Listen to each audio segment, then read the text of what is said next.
So Terry and I are going to have some fun. We were on location because we're at a conference that we both attended. We were speaking there and promoting all things seven figure. And we thought it would be fun to do a podcast remotely like this and just talk about some stuff that we learned by talking to folks at this convention, things that they were interested in. Some newer investors, some experienced investors came up and talked to Terry and I after we spoke on stage, and they had questions, and we want to cover some of that stuff. You know, this whole weekend was about real estate and just kind of spreading the word and talking to people and getting to know some of these investors that came and finding out really just what is it that people are struggling with? What is it they want to know? What are the types of things that are holding people back? And we thought it would be a fun little experiment to bring some of those questions and some of those topics that we were talking to people about and bring them to this podcast and share them with you guys. And I don't know about you, Terry, but when I was talking to folks, a lot of it was when I scale, as I scale, and I had this trouble too. And you're hiring people, like what does that look like from a cost perspective to you as the business owner? And I think the concern, I had this, you probably did, Terry, when you first started hiring. My concern was, and their concern was, if I don't have a lot of cash flow, right? I'm not really scaled up. I'm only doing a few deals a month.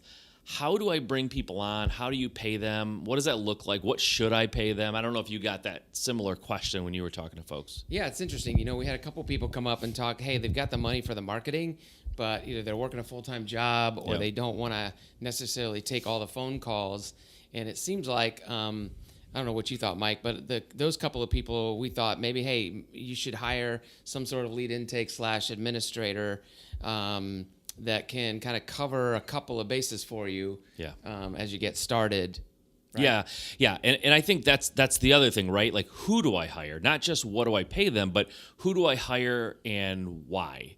And so I think that's what we should really cover here, because I think it's an interesting conversation that isn't always had. And I don't know about you, Terry, but I always tell people when it comes to who to hire, I think it's important to look at your business and be very honest with yourself about what you're good at and what you like to do and what you're not good at, what you don't like to do, because usually what you don't like is the problem or the bottleneck or where you're maybe losing some opportunities. And for me, I'll just say I'm bad with details. I'm not a detail-oriented person. So what was happening in my business is anything that required a level of detail or attention to detail I was procrastinating. I was putting it off. And so that was delaying closings, and I wasn't catching mistakes in the paperwork, and sometimes the sellers were catching it and sometimes the buyers, and it was a real disaster. So for me, I had to hire someone who was sort of an admin, but they really were like a transaction person, someone who was really in the details of the deal during the closing process to help me out with that. Yeah, I agree. And I think that was mine too. Like, I think the thing that you procrastinate on is the thing you have to hire. That's it. I mean, it's that simple. And it's same for a lot of people and businesses just starting out. It usually is some sort of lead manager, because I mean, you got to if you're going to spend the money on the marketing, you have to take care of the leads. Yeah. And those are your babies, and those are the eggs that are going to hatch and give you deals. So you don't want any lead to slip through the crack. You know, we have a joke. George Bush used to say, no child left behind. We're like, no lead left behind. No lead ever gets left behind in our business. Yeah, it's funny you use that analogy. I tell people that folks in our seven-figure program where we have breakout rooms and hot seats, and I always tell people leads are literally like babies being dropped off at your doorstep. Like, you would not leave a baby on the doorstep and just ignore it for a couple of days because you weren't in the mood to take care of it, right? You go get it. And so if you don't take care of those leads as they're coming in, if you don't like answering the phone, and there's some people who absolutely love that sales part of the part of the sales cycle, and some people who don't. I don't like answering the phone. So I know for me, when the phone would ring, I would say, I'll call them back, and then I wouldn't, and then it'd be like the next day, I'll call them back today, and I didn't, and I would call, and it would be a message. I would get their message, and I would just leave a message, and I'd be happy that I got to leave a message. Yep. And that's ridiculous. You can't run a business where you're avoiding phone calls and leaving messages, because we're here to get deals, and that's not helping. So if you're going to do that, then that first hire, how much should we pay them? Like, I think that's the big question, is this in this cost of doing business series, what does a first hire cost us? Yeah. And if you waited too long and you grew a business and you're doing, a couple deals a month and you have some cash flow, a lot of people hire too late, right? So if you think you need to hire, common wisdom is if you think you need to hire, you probably should have already hired somebody. So if you're kind of late to the game and you have some money in the bank and some cash flow, then you can bring someone in local, especially to answer the phones. I think that's probably optimal. You don't want it to go to voicemail. And if you can hire someone local who sort of maybe has the same accent as your region or kind of understands the landmarks and the things that, that people can reference in town, that's always a good thing. So then you can bring them in, pay them some sort of a salary. Like for me, I paid my transaction coordinator person, I paid her $15 an hour. That's just where we started with her. But now on the flip side, if you're starting off and you're like, hey, I know I need to hire someone to do this because maybe you work full time, or you just hate doing it and you can't get to it. Because by the way, if you have to choose between hiring someone to answer it live or you just returning the calls at the end of the day, you're better off hiring someone live, even if it's someone remote, maybe a VA who is from outside the country. That would be the better option. And it's cheaper, obviously, too, if you hire someone like a VA. A lot of times you can get that work for a little bit less. So, and that is absolutely true. I have not had great luck with overseas VAs. I know a lot of people have, and I'm not saying you should discount it at all. But in that situation, you should expect to pay probably, $4 or $5 an hour for an overseas VA. And then in my situation, we needed a lead intake person. That's kind of the first person. I loved going to sales appointments, but I was terrible with the follow-up, right, and the nurture. I just got busy. Yeah. And as upstart businesses, we're going to get busy, and we're going to forget to follow up. So you need somebody to follow up for you. And I paid $12 an hour, right? And then they were tied to a bonus. So if we got a closing, the way we do it is it's just 1% of the net profit. Now, the cool part about that is you might think, well, who am I going to find for $12 an hour, right? I have a lady on my team who's a transaction coordinator, and she has 2 kids at home. She wants to be at home. She makes more than $12 an hour as our transaction coordinator, but she was super affordable. And this lady used to plan like the Rose Bowl parades and stuff. I mean, you think she's going to let something fall through the cracks in our transaction? I mean, she plans these mega events and she's really good at it, but she didn't want the stress of having to do that while she's trying to raise her kids and be around with her kids. So you can find talent for not a whole lot of money. Yeah, there's a site out there called Hire My Mom. I think that's what it's called. Yeah. I've used that to hire folks. There is a ton of talented people out there who maybe just don't want to or can't go into a 9-to-5 job. They can't go into an actual office, and they want to work, remotely. And answering the phones is a really, really good job for them because they just can't. They don't have a real structured schedule. And so we've done the same thing. We've hired. We haven't had a lot of luck with VAs either. And I think VAs are fantastic. They can work great. Some people really, really highly recommend them and use them, and they have a lot of success. I find it to be a little bit challenging on the phone because despite how good their English might be, sometimes the subtleties of the English language and the sarcasm and some of the jokes that people will say just kind of go right over their head, and it's a little bit stilted, a little off-putting for people when they're trying to, and that's part of the rapport, right? Building rapport is like understanding the subtleties of the language and the jokes and things like that. So it can be a little bit tough. But listen, if you just say because I don't have $12 an hour, like that $12 an hour isn't much, but I don't even have that. I can't guarantee somebody that, and you need to go to a VA because it's like you said, $4 or $5 an hour. I think that's perfectly acceptable. I did it, and it's not like you won't get deals. You will.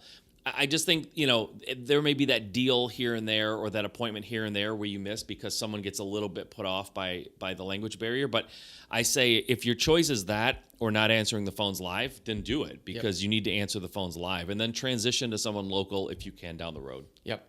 And you can also, if you let's say you can't afford that person at the $12 to $15 an hour, you could just tie them to the profit. Yeah. There are some people that will answer calls on commission based, and you just have a conversation with people that ties them to the net, and it reduces your risk. Yeah. Yeah. I was going to say, when you mentioned tying to the net, it can be a combination too, right? You can definitely pay someone a salary, a smaller salary, and to your point, tie them to the net, because anytime, this kind of goes across the board for me, anybody you're bringing into your company, I think it's a great idea to try to find a way to tie them to the net somehow, because it starts when people are working and they know that they make more if your company nets more.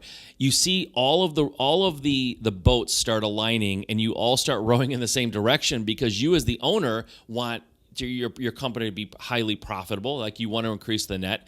And typically, as good intention as some people are, it just doesn't matter to them if they get a straight salary, and they don't necessarily, nothing changes for them if we're profitable or if we're not. And so the more you can start aligning people to that net, the more you start aligning everyone's goals and what they're trying to achieve. It's so powerful, and people overlook that because, like, I don't want to give people a part of the net. Why? Yeah. If they're going to be more conscientious and cost conscious, and they're going to, just be more passionate, because when you close a deal, like, you as the owner are like, yes, and maybe your sales guy is like, yes, but the rest of the team can't really share in that. And if they do, how passionate are they? Because nothing changes for them, whether you close 10 deals or no deals, right? So I think tying people to the net is a great idea. Yeah, we do that in almost all facets of our company. In fact, our transaction coordinator now, we're trying to figure out ways to tie her to the net, because instead of giving raises, because we think that's important. Yeah, they're rowing the same direction. Yeah, that's awesome. All right, so let's say... that's kind of basic 101, right? Mm-hmm. Either an admin person or a lead intake person or a combo platter of all the things that you might need. So let's move it up a notch. Somebody's doing, 25 to 30 deals a year, right? Yeah. They have different pain points. Mm-hmm. What's the next person? I mean, it could be wholesale, could be flipping. What's the next person, and how much should we pay that person? I think it's I'll say this too. I don't know if you agree with me, Terry, but if you're not, a lot of entrepreneurs are not super great detail person. It's rare to find the entrepreneur that really loves details. We tend to be builders. We tend to be rocket launchers and things like. We love seeing the vision, kind of igniting that in our people and getting it built up, and then the day-to-day stuff kind of sometimes is tough for us. And so I really recommend, when people start scaling up to that level, for sure, that they really consider a bookkeeper, because the books are not sexy. It's not, everybody wants to hire a rock star acquisitions person, but having a really good bookkeeper who understands your business, understands real estate, can look at documents and understand them, it is going to save you a colossal amount of headaches and heartache around tax time. Oh my gosh, man. I remember tax time, being in my office 12 hours a day. Yeah. Pulling out the receipts, stacking them all up, organizing them. It really is a pain. And that is some of the best advice I've ever heard for building your house flipping business. We don't really talk about that a whole lot. It's a position that people sort of ignore. And then because maybe it gets ignored by folks like maybe you and me sometimes who are giving advice, because we're thinking about like the people who are in the business and like affecting the deals on a day-to-day basis. But your bookkeeper is very much a part of your team, and your bookkeeper should be very much involved in what's going on. My bookkeeper, I know if I buy something with a company credit card, I don't care if it's a pack of gum. Yep. And she doesn't know what it is within like 24, 48 hours. She's texting me like, hey, I see this purchase for $1.50 at Meijer. What was that, right? And it's like, sometimes I'm like, are you kidding me? Just call it like business expense. Like just make it up. I don't care for $1.50. But you want that person who's kind of playing goalie, and they're not letting things pass them without categorizing it. Yeah, and at tax time, you're gonna be extremely grateful that you took that advice. Now, in terms of paying a bookkeeper, I know you have a bookkeeper that shares multiple clients, right? Mm-hmm. And we have a bookkeeper. The advice that I get on a bookkeeper all the time is you want to try to find someone who works with business owners. Yep. And it'd be great if they were, had some sort of real estate experience. Absolutely. Too. Like I would take it a step further. I think it's a must that they have real estate clients, mm-hmm. because the bookkeeper who's working for the CPA, or I see, they're going to work for a CPA. The ones that's working for a plumber and a dentist and a doctor and, whatever, like they don't necessarily understand. For me, I'm a wholesaler, right? So we sometimes will double close, or we'll do some transactional funding, or we have private money. Like, this is absolutely mind-boggling to bookkeepers who never deal in real estate. And I know because I hired a bookkeeper who was not really into real estate, and they screwed my books up. Like, it was worse having them do my books wrong than no one doing my books at all. It was really, really bad.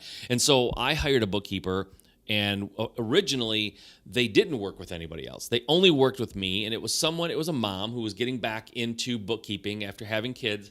And so I brought her in, and I literally taught her real estate investing, like overview real estate investing for like 6 months to a year. And they're to the point now where they probably understand the transaction side of real estate better than a lot of real estate investors. And I really trained them as if they needed to understand our industry, because they do. And it's so easy now. I don't have to explain anything to them. So be careful. Your CPA is like, doesn't work exclusively with lawyers, and then they go, oh yeah, I can do yours too. I don't think they can. Not right out of the gate. They're going to need some help. Yeah, exactly. Okay, and then the other advice I got from a bookkeeper one time is, if you go into QuickBooks or QuickBooks.com or whatever, you can actually hire a bookkeeper there, or find them. Yep. And there's 2 certifications in the bookkeeping world. I mean, we're kind of getting off topic a little bit, but I think it's important. There's 2 basic certifications of QuickBooks. You want the most advanced training. That's the person you want. Yep. Every time. So make sure they know QuickBooks, because that's probably what they'll end up using. That's kind of the industry standard. And I don't know, what do you think? I'm thinking a bookkeeper with some experience, probably $20 to $30 an hour. Yeah, I think that's about right. I think we were paying ours $22 or $24 an hour, so right in there. Yeah, and then they started a company and they had a different model. But yeah, I think if you're wondering, that's about the rate. Like, I don't think it's less than 20 anywhere on any planet, right? But I don't think more than 30 is necessary either. And then I think too, just, if you're doing 25 to 35 deals, you're probably going to have 10 hours, maybe 15 hours worth of bookkeeping. It's not like a heavy lift. No. $300 or $400 a month. And if you're doing that many deals, you certainly can afford it. Yeah, and if you're just living in an area where bookkeepers are asking $35, $40 an hour, your bookkeeper doesn't have to live down the road from you. Like, they can be anywhere, really, right? Mine's in Utah. Yeah, books are books, right? It's pretty universal stuff. So start asking around, ask for referrals, and find someone who's in that $20 to $25 range. I think that's about right. Yep. And by the way, if someone's only going to charge you $12 an hour, don't get all excited, because sometimes you get what you pay for, right? Don't hire a bookkeeper for $12 an hour. I think you're going to be sorry. Yeah. Yep. Your CPA is a good referral sometimes for that too. Yep. They know good bookkeepers. What do you think about letting your CPA do your books? I don't like that. I just feel like the CPA charges too much. And I mean, a CPA, they don't like that. I mean, they offer that service, I think, for some people. I mean, I guess if your CPA is hiring really good bookkeepers and it falls in line with your CPA, but not all CPAs run a great business, right? So they may not hire well, they may not fire well. I don't know. I'd just rather go out and find an independent bookkeeper and connect my CPA with that. I totally agree. I would not. I would go so far as to say, don't let your CPA do your books, and don't let them use somebody in-house. I almost think the checks and balances and that arm's length, I think it's just better. I would rather have my bookkeeper be totally independent of the CPA.